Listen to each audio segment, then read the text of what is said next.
Huwag ka kasing magulo. Ah. Alam mo, dapat kasi hindi mo pinapatulan si Angelo eh. Mas bata yun sa'yo. Aray!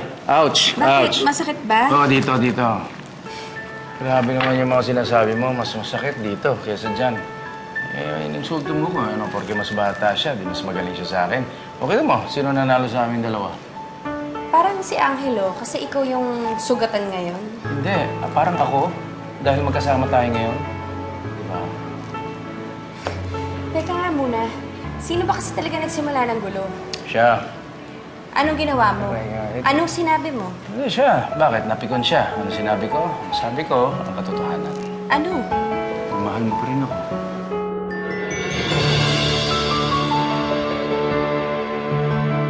Asar, mabuti pa, ikaw na lang maggamot sa sarili mo. Sandali. Hindi kaya ko lang naman sinabi yan. Siyempre, ayokong mawala ka sa akin ulit. Baka bigla mong balikan. Bigla kang maging kayo ulit. Ayoko nang. Please.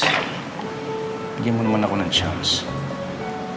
Sana mahalin mo ako ulit. Sana nandiyan pa rin ako sa puso mo. Dahil sa akin, hindi ka pa nawawala. Dito ka pa rin hanggang ngayon.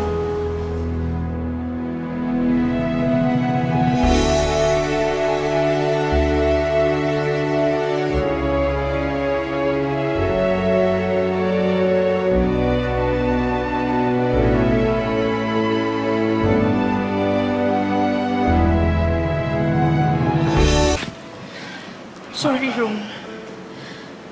Sorry, hindi dapat kita hinalikan. Bakit? Hindi ako makikipagbalikan sa'yo. Okay lang. Ginusto naman natin to eh. May problema ba?